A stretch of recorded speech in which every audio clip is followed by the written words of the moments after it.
बिस्मिल्लाहिर्रहमानिर्रहीम अस्सलाम वालेकुम। आज हम मैथमेटिक्स जो बेसिक मैथमेटिक्स है उसका लेक्चर नंबर 2 स्टार्ट करेंगे। तो जो लेक्चर नंबर 2 है वो रेशो से रिलेटेड है। तो आज के वीडियो लेक्चर में हम ये चीज़ सीखेंगे कि रेशो क्या होती है और इसकी टाइप्स कौन सी हैं। तो सबसे पहले हमने इन चीज़ों को डिस्कस करना है और इसके बाद फिर हम प्रोपोर्शन वगैरह को देखेंगे, फिर उसके बाद जो दूसरे टॉपिक्स होंगे उनको उनकी तरफ जाएंगे। तो जो सबसे पहला टॉपिक है आज के लेक्चर का वो है रेशो। अब रेशो को हम किस तरीके से डिफाइन करते हैं, इसको ज़रा समझ लेते हैं। तो रेशो के लिए सबसे पहले हम इसकी ना जो डेफिनेशन है उसको देखेंगे। तो जो रेशो की डेफिनेशन है उसको हम इस तरह कहते हैं अ रिलेशन। ये एक ऐसा रिलेशन है between two quantities of same kind की जो टू क्वांटिटीज हैं उनके दरमियान जो रिलेशन होता है उसको हम क्या कहते हैं, रेशो कहते हैं। अब सेम काइंड से क्या मुराद है और जो टू क्वांटिटीज हैं उनसे क्या मुराद है, तो उसके लिए हमने ये कहा है कि लेट के फर्ज किया A and B are two quantities, कि हमारे पास ना ए और बी टू क्वांटिटीज हैं ऑफ सेम काइंड, एक ही तरह की। So there ratio is written as, तो फिर उनकी जो रेशियो है उसको हम इस तरीके से लिखते हैं, ए और बी लिखते हैं और उसके दरमियान में ना ये दो नुक्ते से लगा लेते हैं। ये जो दो नुक्ते होते हैं जो ऊपर नीचे लगाए जाते हैं इनको ना रेशो बोला जाता है। अब इसकी एक एग्जांपल लेते हैं, फिर इस डेफिनेशन की हमें समझ आ जाएगी। मसलन इधर लिखा हुआ है for example the length of pencil is 5 times of length of sharpener, कि जो पेंसिल है वो 5 गुना बड़ी है शार्पनर से। मसलन हमारे पास एक पेंसिल है और पेंसिल की जो लेंथ है वो 5 टाइम्स है किसके, शार्पनर के। मसलन ये पेंसिल है, अब इधर अगर हम शार्पनर लें तो मैं कहता हूँ ये एक शार्पनर है। तो इस शार्पनर को अगर हम 5 टाइम्स करें यानी कि 5 गुना अगर शार्पनर अगर हम लें, जिस तरह ये 1, ये 2, ये 3, फिर इसी तरह ये 4 और ये 5, तो 5 टाइम्स जो पेंसिल है वो शार्पनर से बड़ी है। तो इधर से ये थोड़ा सा अगर मैं इसको इस तरीके से दोबारा पेंसिल बना लूं, तो यहाँ से यहाँ तक बनाते हैं और ये पेंसिल का हमने साइज ले लिया। तो जो पेंसिल है वो 5 गुना बड़ी है किससे, शार्पनर से। तो इसको हम कुछ इस तरीके से लिखेंगे, length of pencil equal to length of sharpener. तो जो पेंसिल है उसके नीचे हम क्या लिखेंगे, 5 लिखेंगे और शार्पनर के नीचे क्या लिखेंगे, 1 लिखेंगे। या यूं भी लिखा जा सकता है कि पहले हम शार्पनर लिख लें और लेंथ ऑफ शार्पनर और लेंथ ऑफ जो पेंसिल है उसको हम दूसरे नंबर पर लिख लें। तो अब शार्पनर के नीचे आपने ना 1 नहीं लिखना है। अगर हम शार्पनर की लेंथ को 5 टाइम्स करें तो वो क्या बन जाती है जी, पेंसिल की लेंथ बन जाती है। अब इस एग्जाम्पल के अंदर अगर आप देखेंगे तो जो सेम काइंड है ना, जो एक तरह की चीज है वो क्या चीज है जी, लेंथ है। क्योंकि हमने दोनों चीजों के अंदर ना लेंथ का जिक्र किया है, लेंथ ऑफ पेंसिल, पेंसिल के अंदर भी किसका जिक्र किया, लेंथ का, और शार्पनर के अंदर भी हमने किस चीज का जिक्र किया, लेंथ का जिक्र किया। तो इन दोनों जो रेशो है इन दोनों के दरमियान जो सेम काइंड की चीज है वो क्या चीज है जी, लेंथ है। इस वजह से हम ये कहते हैं जो रेशो होती है वो दो एक तरह की चीजों के दरमियान में ली जाती है। तो इधर भी इन्होंने यही बताया कि the in above example the same kind is length. ये जो ऊपर वाली एग्जांपल है इसके अंदर जो सेम काइंड है वो क्या है, लेंथ है। In other words we can also define as ratio, ratio को हम इस तरह भी डिफाइन कर सकते हैं, यानी कि एक डेफिनेशन ऊपर थी, एक डेफिनेशन ना ये लिखी हुई है। तो इन दोनों में से कोई एक डेफिनेशन आप लिख सकते हैं। तो अ कंपैरिजन, कि हम कंपैरिजन करते हैं, मुवाजना करते हैं बिटवीन टू क्वांटिटीज, दो क्वांटिटीज हैं उनके दरमियान हम कंपैरिजन करते हैं। और वो जो दो क्वांटिटीज होती हैं वो क्या होती हैं, सेम काइंड की होती हैं। तो सेम काइंड की दो क्वांटिटीज के दरमियान जो कंपैरिजन किया जाता है उसको हम क्या कहते हैं, रेशो कहते हैं। और उसके अंदर हम ये कर सकते हैं कि जो हमारे पास जो रेशो है हम किसी नंबर से मल्टीप्लाई भी कर सकते हैं और किसी नंबर से डिवाइड भी कर सकते हैं। और वो नंबर क्या होना चाहिए, सेम। सेम नंबर से मल्टीप्लाई भी किया जा सकता है और सेम नंबर से डिवाइड भी किया जा सकता है।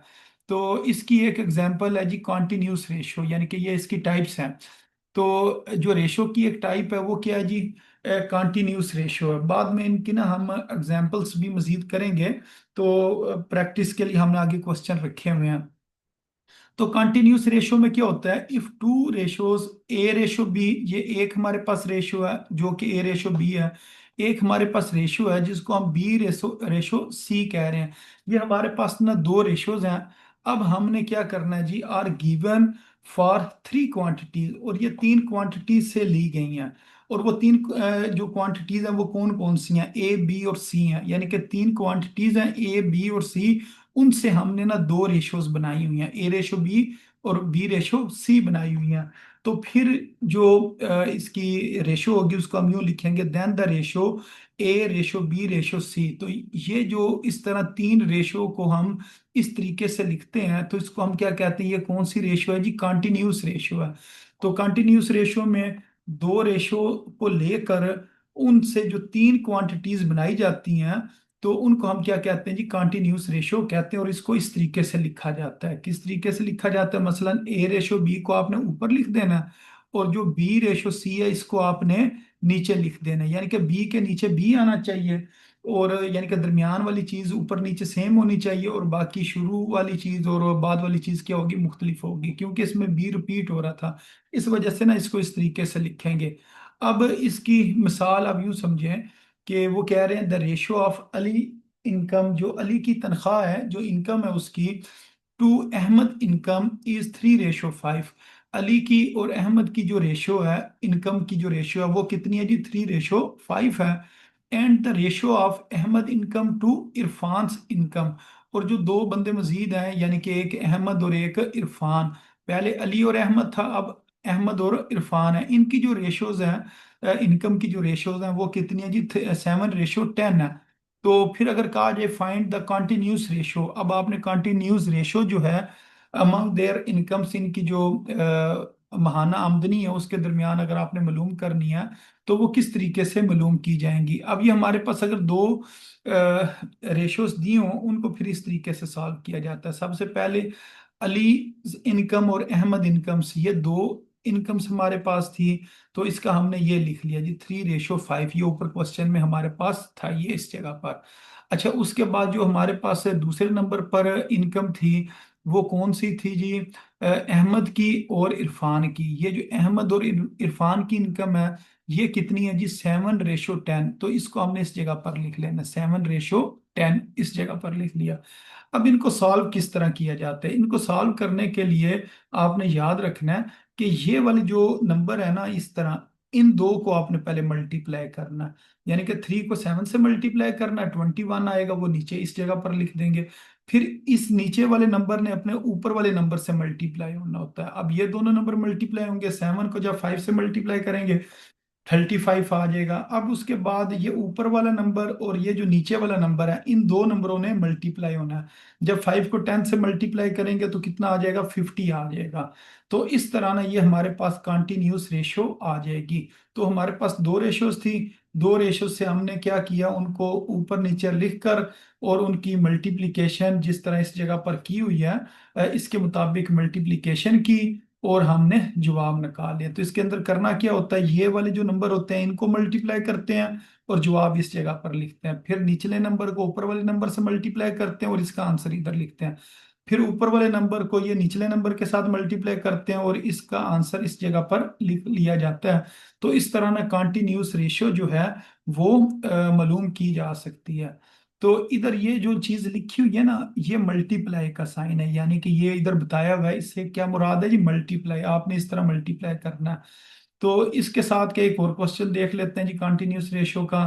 तो वो कह रहे हैं इन अ बेकरी, बेकरी के अंदर, यानी कि कोई दुकान है बेकरी की, उसके अंदर वो बता रहे हैं the ratio of the sale of bread and jam, जो जैम और ब्रेड है इनकी जो सेल है, जो बिक रही हैं ये चीजें, इस रेशो से बिक रही हैं। अगर 4 ब्रेड बिक रही हैं तो 3 जैम के जो हैं डबियां वो बेची जा रही हैं। तो ये कह रहे हैं ब्रेड और जैम की जो रेशो है वो कितनी है जी, 7 रेशो, यानी कि 4:3 है। तो इसी तरह एक और उन्होंने सेल बताई है, वो है जैम और एग की, और जैम और एग की जो रेशो है वो उन्होंने बताई है, वो कितनी है जी, 3:12 है। तो ये हमारे पास दो जो है ना रेशोस दी हुई हैं। अब इनको हमने कंटिन्यूस रेशो के अंदर कन्वर्ट करना है। तो ये जो हमारे पास ऊपर गिवन वैल्यूज हैं, इसको हम इस तरह लिखेंगे। सबसे पहले हम क्या लिखेंगे, ब्रेड सेल्स और जैम सेल्स, ये जो शुरू में दो चीजें लिखी थी। फिर हमें पता है जैम और एग है, तो जैम दरमियान में रहेगा और एग किधर आ जाएगा, एंड पर आ जाएगा। तो ब्रेड और जैम की जो रेशो थी वो कितनी थी, 4:3, उसको इस जगह पर लिख लिया। फिर जैम और एग की रेशो कितनी थी, 3:12, इसको यूं नीचे लिख लेंगे। अब इनको हमने ना मल्टीप्लाई करना है। तो मल्टीप्लाई का हमें पता है रूल के, किस तरीके से इसको मल्टीप्लाई किया जाता है। उसके लिए ये जो ऊपर वाला नंबर होता है इसको निचले नंबर के साथ मल्टीप्लाई करना होता है। 4 को जब 3 से मल्टीप्लाई करेंगे 12 आ जाएगा। फिर ये निचले नंबर को ऊपर वाले नंबर के साथ मल्टीप्लाई करेंगे, जब 3 को 3 से मल्टीप्लाई करेंगे तो 9 आ जाएगा। फिर 3 को 12 से मल्टीप्लाई करेंगे तो 36 आ जाएगा, उसको इस जगह पर लिख लिया जाएगा। तो ये हमने कॉन्टिन्यूस रेशो वाला क्वेश्चन सॉल्व किया। तो कॉन्टिन्यूस रेशो में क्या होता है, दो रेशो होती हैं, एक ए रेशो बी होती है और एक बी रेशो सी होती है। तो फिर हम कंटिन्यूस रेशो में क्या करते हैं, इन तीनों को ऊपर लिखते हैं, और जो पहली रेशो होती है ए रेशो बी, उसके नंबर इधर लिखने हैं और बी रेशो सी के नंबर इस जगह पर लिखने हैं। फिर इन दोनों को मल्टीप्लाई करेंगे और आंसर इस जगह पर लिख देंगे। फिर इन इस नंबर को और इस नंबर को मल्टीप्लाई करेंगे और इसका आंसर इस जगह पर लिखेंगे। फिर इस नंबर और इस नंबर को मल्टीप्लाई करेंगे और आंसर इस जगह पर लिख देंगे। तो इस तरह कंटिन्यूस रेशो वाले जो क्वेश्चंस हैं उनको सॉल्व किया जाता है। अच्छा, अब इसके बाद जो इससे नेक्स्ट क्वेश्चन है उसको देखते हैं। तो वो क्वेश्चन भी कंटिन्यूस रेशियो से रिलेटेड है। अच्छा, वो कह रहे हैं इन अ मैथ टेस्ट, के मैथ का एक टेस्ट है, उसके अंदर ना एक अब्दुल्ला, एक फहद है और एक मोहसिन है, ये तीन लड़के हैं। इन्होंने जो नंबर लिए हैं ना वो इस हिसाब से लिए हैं। जो अब्दुल्ला और फहद ने नंबर लिए हैं वो 7:5 के साथ लिए हैं। जो फहद और मोहसिन ने नंबर लिए हैं वो 9:6 के साथ उन्होंने नंबर लिए हैं।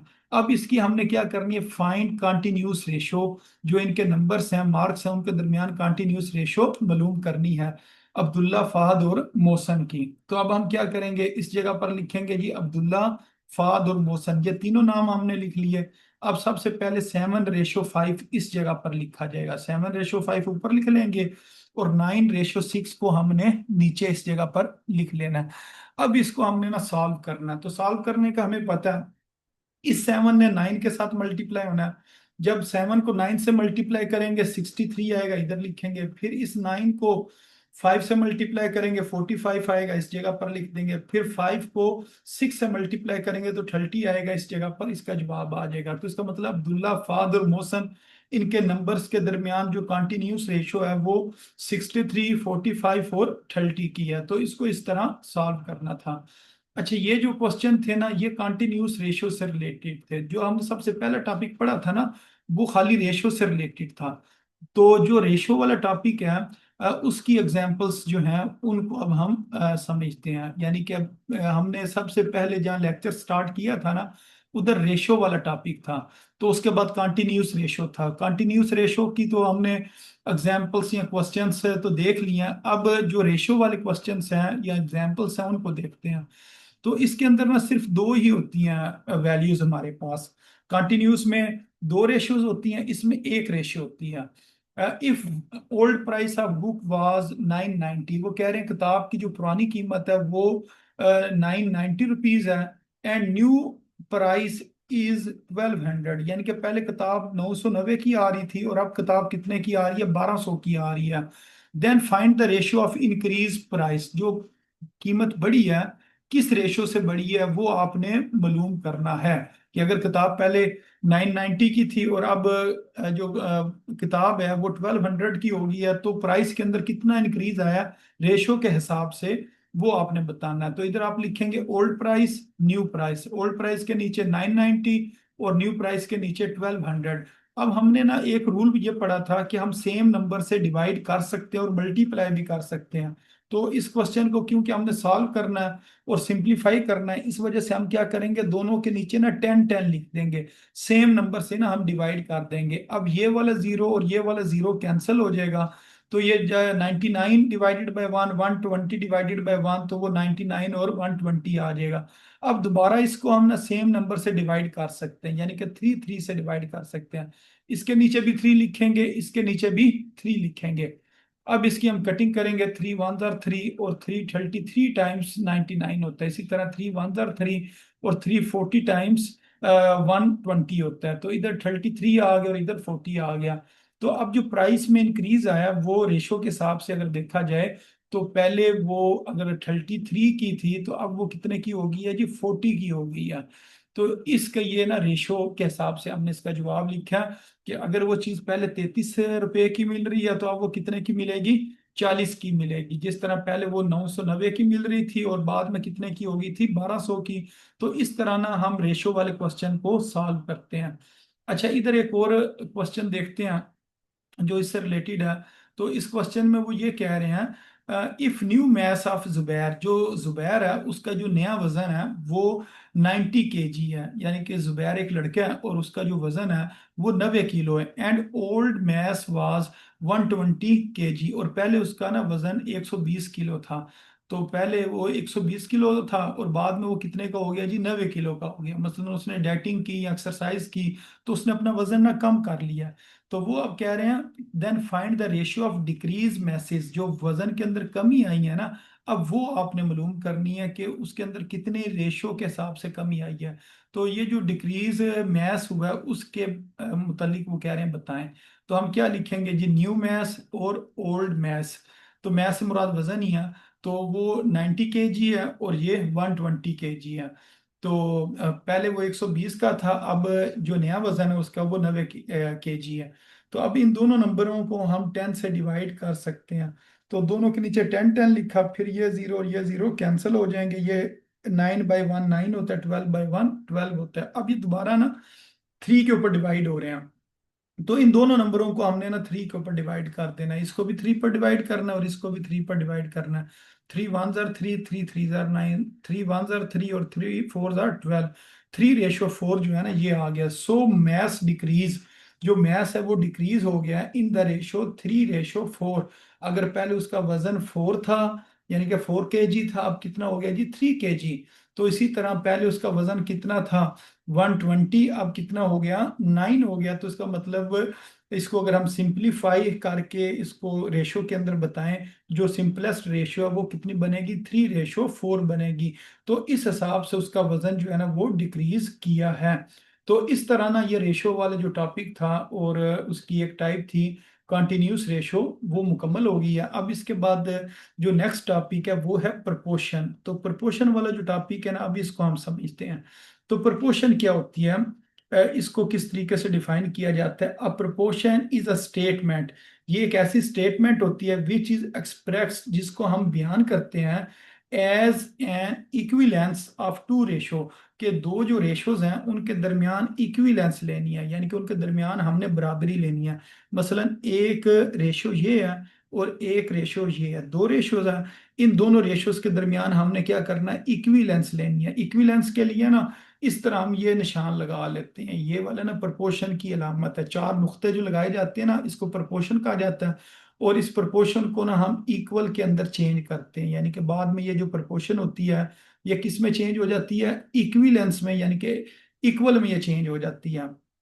इन अदर वर्ड्स, दूसरे अल्फाज में प्रोपोर्शन इज डिफाइन एज, जो प्रोपोर्शन है इसको हम इस तरह भी डिफाइन कर सकते हैं, the equality of two ratios, जो टू रेशोज हैं जिस तरह A/B और C/D, दो जो रेशोज हैं उनके दरमियान इक्वलिटी या इक्विलेंस इज कॉल्ड प्रोपोर्शन, इसको प्रोपोर्शन कहा जाता है। It is denoted by, proportion को ये जो चार नुक्ते होते हैं ना इनसे जाहिर किया जाता है। तो इसको हम इस तरीके से लिखते हैं, यानी कि A/B, फिर प्रपोर्शन C/D। इसके अंदर ना जो शुरू वाली और आखिर वाली टर्म होती है इसको कहते हैं एक्सट्रीम, एक्सट्रीम्स। और ये जो दरमियान वाली दो होती हैं B और C, इसको क्या कहते हैं, मीन्स। तो A एंड D, यानी कि ये जो ऊपर हमारे पास प्रपोर्शन है इसके अंदर A and D are extremes of proportion, जो प्रपोर्शन के एक्सट्रीम्स हैं ये कहा जाता है। सिमिलरली बी और सी को क्या कहा जाता है, मीन्स कहा जाता है। प्रपोर्शन का मीन्स क्या होगा, दरमियान वाली दो टर्म्स, यानी कि बी और सी इधर लिखा हुआ तो इसका मीन्स क्या होगा, B एंड C। और एक्सट्रीम क्या होगा, जो साइडों वाली टर्म है, यानी A और D को हम क्या कहेंगे, एक्सट्रीम्स। और जो बी और सी होगा इसको हम क्या कहेंगे, मीन कहा जाएगा। अब इधर एक बात आपने याद रखनी है, जो बात याद रखने वाली है वो ये है कि प्रोपोर्शन के अंदर जो प्रोडक्ट लिया जाता है एक्सट्रीम्स का, यानी कि ए और डी एक्सट्रीम थी ना, एक्सट्रीम का जो प्रोडक्ट लिया जाता है वो बराबर होता है प्रोडक्ट ऑफ मीन के। तो मीन के अंदर क्या था, बी और सी थे। तो बी और सी का आपने क्या करना है, प्रोडक्ट लेना है। प्रोडक्ट का मतलब होता है मल्टीप्लाई, प्रोडक्ट का मतलब क्या होता है, मल्टीप्लाई करना। तो अगर आप इस जगह पर देखो, इसके दरमियान में ये हमने ना मल्टीप्लाई लिखा हुआ है, तो इधर भी क्या लिखा हुआ है जी, मल्टीप्लाई। तो एक्सट्रीम क्या था, ए और डी। ए और डी को अगर मल्टीप्लाई करें और बी और सी को मल्टीप्लाई करें, ये दोनों क्या होंगे, बराबर होंगे। क्यों? क्योंकि जो प्रोपोर्शन होती है उसके अंदर प्रोडक्ट ऑफ एक्सट्रीम्स ये बराबर होता है प्रोडक्ट ऑफ मीन। इसको उर्दू में कहते हैं तरफैन का हासिल ज़रब बराबर है वस्तैन का हासिल ज़रब। यानी कि अगर उर्दू में इसे लिखा जाए ना तो यूं लिखा जाता है, तरफैन का हासिल ज़रब। हासिल ज़रब का मतलब होता है मल्टीप्लाई करना। तो ये बराबर होता है वस्तैन। वस्तैन कहते हैं मीन को, दरमियान वाली चीज को, वस्तैन का हासिल ज़रब। तो ये बड़ा ना अहम फार्मूला है। तो ये अक्सर जगह पर इस्तेमाल भी होता है कि तरफैन का हासिल ज़रब बराबर होता है जी वस्तैन का हासिल ज़रब, प्रोडक्ट ऑफ एक्सट्रीम बराबर होता है प्रोडक्ट ऑफ मीन के। तो अगर मैं ए और डी को मल्टीप्लाई करूंगा तो ए डी बन जाएगा, बी और सी को मल्टीप्लाई करेंगे तो क्या बन जाएगा, बी सी बन जाएगा। तो अब इसके ना कुछ क्वेश्चन देखते हैं, फिर इनकी आपको समझ आ जाएगी। ये ऐसे क्वेश्चन ना जॉब टेस्ट के अंदर ना पूछे जाते हैं। वो कह रहे find the value of variable. जो वेरिएबल है यानी कि एक्स वाई जेड ये वेरिएबल होते हैं।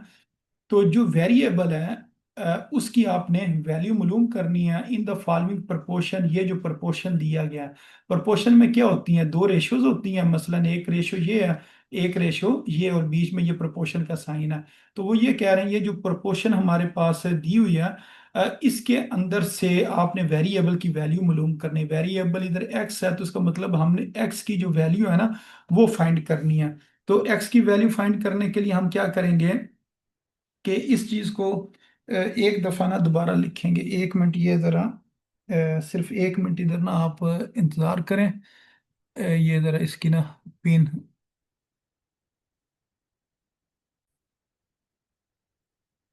हाँ जी, अब इसके बाद हमने क्या करना होता है कि ये जो क्वेश्चन है ना इसको दोबारा एक दफा लिखते हैं।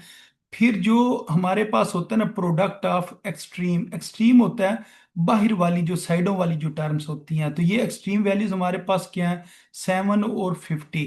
तो इनके ऊपर आप यूं एरो लगा लें। और जो मीन होती हैं वो कौन सी होती हैं, दरमियान वाली जो टर्म्स होती हैं उन्हें क्या कहा जाता है, मीन कहा जाता है। तो हम एक्सट्रीम और जो मीन है ना इनको हमने क्या करना है, मल्टीप्लाई करना है। तो किस तरह मल्टीप्लाई करना, तो ये हम फार्मूला लिखेंगे प्रोडक्ट ऑफ एक्सट्रीम जो कि बराबर होता है प्रोडक्ट ऑफ मीन के।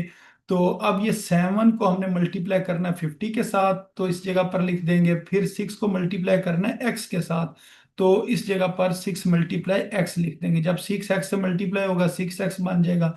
7 को जब 50 के साथ मल्टीप्लाई करेंगे तो 350 बनेगा। जिस तरह 7 को जब 5 से मल्टीप्लाई करें तो 35 आता है। अब 35 और ये वाला जीरो साथ लिख देते हैं।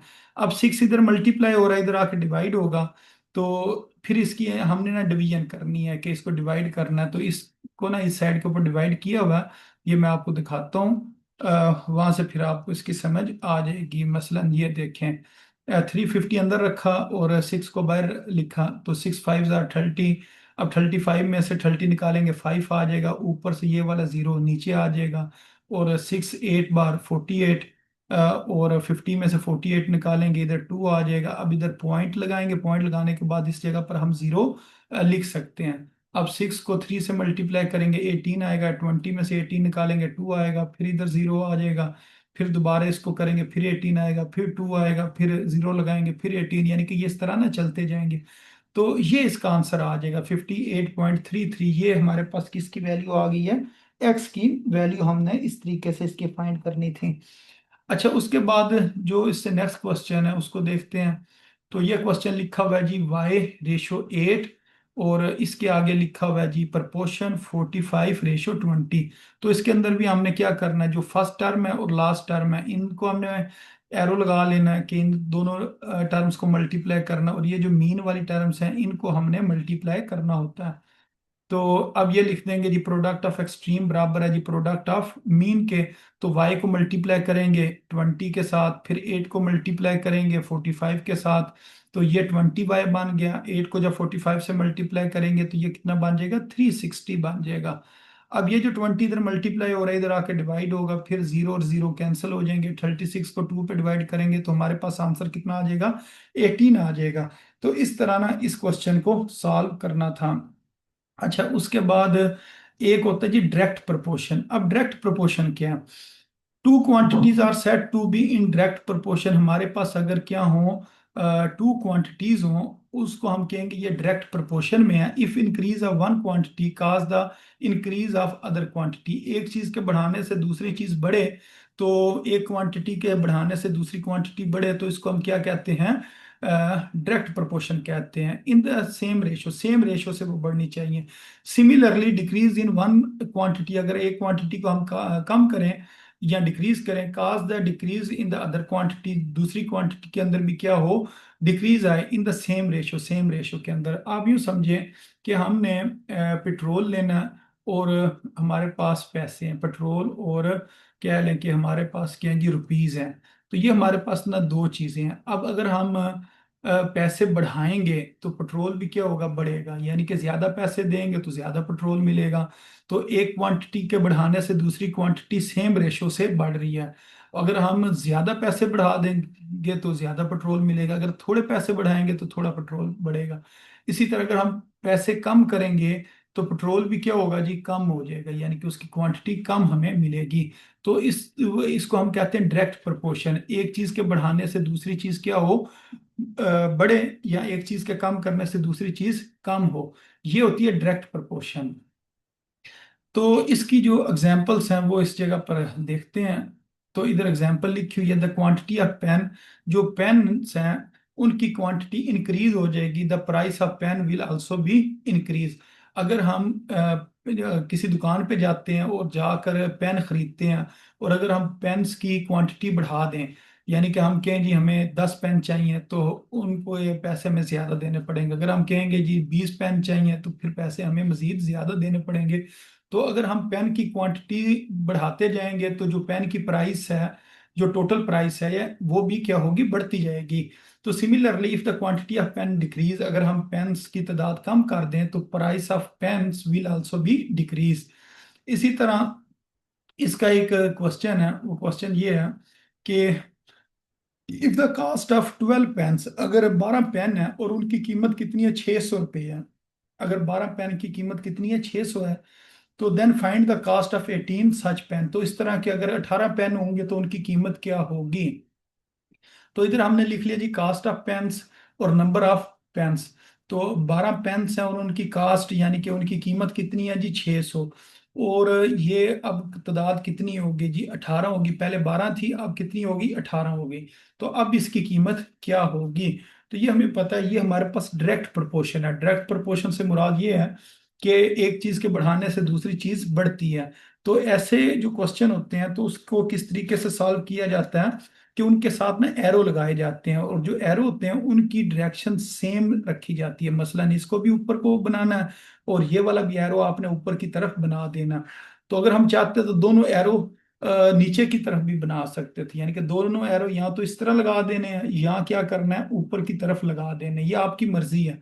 तो आमतौर पर हम क्या करते हैं, जहां पर एक्स लिखा होता है ना वहां से एरो लगाना शुरू करते हैं और ऊपर की तरफ ले जाते हैं। अब क्योंकि ये डायरेक्ट है, डायरेक्ट प्रोपोर्शन है, इस वजह से अगर ये एरो ऊपर की तरफ गया तो इस एरो को भी आपने ऊपर की तरफ लेकर जाना है। अब इसको सॉल्व किस तरह करना होता है, जहां से एरो स्टार्ट होता है ना उसको पहले नंबर पर लिखते हैं। तो एरो कहाँ से स्टार्ट हो रहा है, एक्स से, एक्स को पहले नंबर पर लिखेंगे, फिर लिखेंगे बटा या डिवाइड, और 600 को नीचे लिख देंगे, फिर दरमियान में में लिखेंगे बराबर। फिर ये वाला एरो कहाँ से स्टार्ट हो रहा है, 18 से, तो 18 को ऊपर लिखेंगे और जहां पर एरो खत्म होता है उसको नीचे लिखना होता है। 18 डिवाइडेड बाई 12 इस जगह पर लिख दिया जाएगा। तो ये सेम इसी तरह इधर लिखा हुआ है। तो अब हमने एक्स की वैल्यू निकालनी है, ये 600 इधर डिवाइड हो रहा है, इस साइड पर आकर मल्टीप्लाई हो जाएगा। तो अब इसको हमने सॉल्व करना है, कटिंग करनी है इनकी। तो ये 12 1 12 और 12 50 टाइम्स 600 होता है, ये इस जगह पर हमने डिवाइड करके देखा। फिर क्या करेंगे, 18 को 50 से मल्टीप्लाई करेंगे। अगर हम 18 को 50 से डिवाइड करें तो हमारे पास आंसर कितना आता है, 900। तो इस जगह पर 18 और 50 को हमने मल्टीप्लाई करके देखा होगा, तो इसका आंसर कितना आ गया, 900। तो इसका मतलब ये हुआ कि so the price of 18 pen is 900। जो 18 पेन्स हैं उनकी प्राइस कितनी आ गई जी, 900 आ गई है। तो अगर इस क्वेश्चन को ऊपर देखें तो क्वेश्चन में क्या था कि 12 पेन 600 के हैं और 18 पेन कितने के होंगे, 900 के होंगे। अच्छा, अब इसके बाद जो इससे नेक्स्ट क्वेश्चन है उसको देखते हैं। नेक्स्ट क्वेश्चन में ये लिखा हुआ है, if 7 kg potatoes cost 350 rupees. अगर हम 7 किलो आलू लेते हैं और उनकी कीमत कितनी है जी, 350 रुपये है। हाउ मच वी पे फॉर 3 kg पोटैटोज। और अगर हम 3 किलो लेना चाहें तो फिर उसकी क्या कीमत होगी। तो इस क्वेश्चन को भी हमने सेम उसी तरह सॉल्व करना है। इधर हम लिखेंगे cost of potatoes ratio mass, यानी कि मैस किस में है, किलोग्राम में है। तो 7 किलो अगर चीज लें यानी कि आलू लें तो वो कितने के हैं जी, 350 रुपए के। अगर 3 किलो लेने हैं तो फिर उसकी क्या कीमत होगी। तो ये भी डायरेक्ट प्रोपोर्शन है, एक चीज को बढ़ाने से दूसरी चीज क्या हो रही है, बढ़ रही है। इस वजह से हम क्या करेंगे, एरो ऊपर की तरफ लगा देंगे, सेम डायरेक्शन में एरो लगाने हैं। फिर इसको हम लिखेंगे, जहाँ से एरो शुरू हो रहा होता है उसको ऊपर लिखते हैं और जहाँ पर एरो खत्म हो रहा होता है उसको नीचे लिखा जाता है। फिर इक्वल का साइन लगाते हैं। इधर एरो 3 से शुरू हो रहा है, 3 को ऊपर लिखेंगे, 7 पे खत्म हो रहा है, 7 को नीचे लिखेंगे। अब 350 इधर डिवाइड हो रहा है, इस साइड पर आकर मल्टीप्लाई हो जाएगा। अब इसकी हमने ना कटिंग करनी है। तो इसकी कटिंग किस तरीके से होगी कि 7 के टेबल के ऊपर कट करेंगे, 7 वन आर 7 और 7 50 आर 350। अब 3 को 50 से मल्टीप्लाई करेंगे तो वो कितना आ जाएगा, 150 आ जाएगा, यानी कि 150 आ जाएगा। तो सो the price of 3 kg potatoes is 150 rupees. तो इस तरह ये हमें पता चल गया जो प्राइस है 3 किलो आलूओं की वो कितनी हो जाएगी, 150 रुपये हो जाएगी। अच्छा, इसी तरह ना इनवर्स प्रोपोर्शन है। इनवर्स प्रोपोर्शन में क्या होता है, एक चीज के बढ़ने से दूसरी चीज क्या हो जाती है, कम हो जाती है। जिस तरह एक गाड़ी है, अगर उसकी हम रफ्तार बढ़ाएंगे तो हम जल्दी पहुंचेंगे, अगर रफ्तार कम करेंगे तो टाइम जो है, टाइम ऑफ ट्रेवल वो बढ़ जाएगा। तो एक चीज के ज्यादा करने से दूसरी चीज क्या हो रही है, कम हो रही है। यानी कि एक साइड पर रफ्तार है, स्पीड है, और दूसरी साइड पे क्या है, ट्रेवल डिस्टेंस। और दूसरी साइड पे हम बात करते हैं जी ट्रेवल, ट्रेवल टाइम लिख लेते हैं। जो ट्रेवल टाइम है ना वो क्या हो जाएगा, कम हो जाएगा। अगर स्पीड बढ़ेगी ट्रेवल टाइम कम हो जाएगा, अगर स्पीड कम करेंगे तो ट्रेवल टाइम बढ़ जाएगा। Two quantities are said to be in inverse proportion if increase in one quantity. अगर एक ही क्वांटिटी को इंक्रीज करते हैं, काज द डिक्रीज, तो वो वजह बनती है डिक्रीज की इन the other quantity in the same ratio. Similarly इसी तरह अगर हम एक चीज को डिक्रीज करेंगे, किसी एक क्वांटिटी को, वो वजह बनेगी cause the increase in the other quantity in the same ratio. अब इसकी एग्जांपल इधर उन्होंने बताई हुई है। The speed of car is increase. अगर कार की स्पीड इंक्रीज की जाएगी then the travelling time will be decrease. जो ट्रैवलिंग टाइम है वो क्या हो जाएगा, कम हो जाएगा। Then the travelling time will be similarly if the speed of car is decrease. इसी तरह अगर कार की स्पीड को डिक्रीज किया जाएगा, जो ट्रैवलिंग टाइम होगा वो क्या हो जाएगा, इंक्रीज हो जाएगा। अब इसी तरह इसके प्रैक्टिस क्वेश्चन है। एक क्वेश्चन ये है, अगर 10 जो बंदे हैं वो एक काम करते हैं 24 दिनों के अंदर, यानी कि 10 बंदे की एक काम को मुकम्मल कर रहे हैं 24 दिनों के अंदर, तो how many days 15 mens can do the same task. तो सेम वही काम 15 बंदे कितने दिनों में करेंगे। अगर 10 बंदे हैं वो 24 दिनों में कर रहे हैं, तो अगर बंदों की तादाद बढ़ा दी जाए, मजदूरों की तादाद बढ़ा दी जाए, 10 से कितनी कर दी जाए, 15 कर दी जाए, तो फिर वो कितने दिन लगेंगे उसको काम को मुकम्मल करने के लिए। तो इसके लिए हम क्या लिखेंगे जी, हम उसी तरह ये बनाएंगे, यानी कि एक साइड पर नंबर ऑफ डेज लिख देंगे, एक बार नंबर ऑफ मैन लिखेंगे। अगर 24 दिन है तो 10 बंदे काम कर रहे हैं, यानी कि 10 बंदे 24 दिनों में काम मुकम्मल कर रहे हैं। अब बंदों की तादाद हमने क्या की, बढ़ा दी। अब हमने एक्स मालूम करना है। तो अब इस चीज को हम देखते हैं, इनके दरमियान ना इनवर्स रिलेशन है। इस वजह से अगर एक एरो हम ऊपर की तरफ लगाएंगे तो दूसरा एरो हमें किधर लगाना पड़ेगा, नीचे की तरफ लगाना पड़ेगा। तो एक्स से आपने एरो ना ऊपर की तरफ लगा देना है। अब दूसरा एरो हम क्या करेंगे, ओपोजिट डायरेक्शन में लगा देंगे। अब इसको हमें पता है कि लिखने का तरीका क्या होता है, जहां से एरो शुरू होता है उसको ऊपर लिखते हैं, दूसरे नंबर को नीचे लिखते हैं। एक्स डिवाइडेड बाई 24 इक्वल, अब ये एरो कहाँ से स्टार्ट हो रहा है, 10 से स्टार्ट हो रहा है, इस वजह से 10 को ऊपर नीचे लिखेंगे और 15 को नीचे लिखेंगे। 25 इधर डिवाइड हो रहा है, इस तरफ आकर मल्टीप्लाई हो जाएगा। अब इसकी हमने ना कटिंग करनी है, तो कटिंग हम देखते हैं जी किस टेबल पर हो रही है। 3 के टेबल पर कटिंग हो रही है। 5 3 जो 3 5 टाइम्स 15 होता है और 3 8 टाइम्स 24 होता है। तो अब इस तरह ना इसकी हमने कटिंग कर ली। फिर 5 1 5 और 5 2 टाइम्स 10। तो अब ये 2 को 8 से मल्टीप्लाई करेंगे तो हमारे पास आंसर कितना आ जाएगा, 16 आ जाएगा। तो इसका मतलब ये है कि अब वो जो काम जो 24 दिनों में खत्म होना था, वो अब काम कितने दिनों में खत्म हो जाएगा, 16 डेज के अंदर खत्म हो जाएगा। अगर 15 बंदे काम करेंगे तो 16 दिनों में वो काम मुकम्मल हो जाएगा। इसी तरह वो कह रहे हैं कि if two pipes fill a tank in 30 minute, के दो पाइप हैं उनके साथ ना हम एक टैंक या टैंकी जो है ना उसको भरते हैं 30 मिनट के अंदर। How many pipes can fill the tank in 5 minute, और अगर हम वो 5 मिनट में उस टैंकी को भरना चाहें तो हमें कितने पाइप लगाने पड़ेंगे। तो इधर भी हम यूं लिखेंगे नंबर ऑफ पाइप्स और टाइम लिखेंगे मिनट्स के अंदर। अगर हमारे पास दो पाइप हों तो 30 मिनट लगते हैं टैंकी को भरने में। तो अब आप ये बताएं कि 5 मिनट में अगर टैंकी भरनी हो तो हमें कितने पाइपों की जरूरत होगी। तो नंबर ऑफ पाइप्स हमने बताना है। तो इसके अंदर भी हमें पता चल रहा है कि इनवर्स रिलेशन है, एक चीज के बढ़ने से दूसरी चीज कम हो रही है। अगर हम पाइप्स की तादाद बढ़ाएंगे तो टाइम क्या हो जाएगा, कम हो जाएगा, जल्दी वो टैंकी भरेगी। इस वजह से एक एरो ऊपर की तरफ आएगा, एक्स एरो किधर ले जाएंगे, ऊपर की तरफ, और दूसरा एरो अपोजिट डायरेक्शन में लिख देंगे। अब इसी तरह एक्स डिवाइडेड बाय 2 लिखेंगे, क्योंकि एक्स से एरो स्टार्ट हो रहा है, इस वजह से एक्स को ऊपर लिखना है। ये एरो 30 से स्टार्ट हो रहा है तो इस वजह से 30 को ऊपर लिखेंगे। फिर ये 2 इधर डिवाइड हो रहा है, इस साइड पर आकर क्या होगा जी, मल्टीप्लाई हो जाएगा। फिर इसकी हम कटिंग करेंगे। 5 1 5 5 6 टाइम 30, फिर 6 को हमने 2 से मल्टीप्लाई करना है तो 12 इसका आंसर आ जाएगा। तो इसका मतलब अगर हमारे पास 12 पाइप होंगे तो हम 5 मिनट के अंदर क्या कर सकते हैं, उस टैंक को मुकम्मल भर सकते हैं।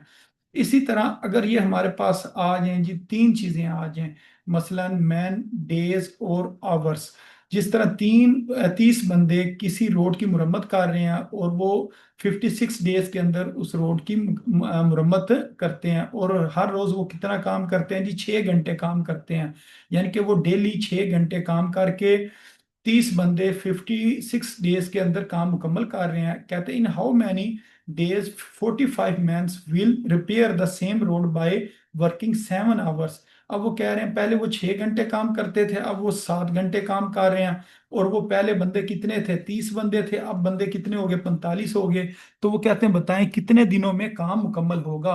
अब आपने ना ये इस तरह इसको बना लेना है। ऊपर मैन, डे और आवर्स लिख लेने हैं। अब पहले कितने थे, 30 बंदे थे, और 56 दिनों के अंदर उन्होंने काम मुकम्मल किया था। हर रोज वो 6 घंटे काम करते थे, यानी कि 30 56 और 6 लिख लिया।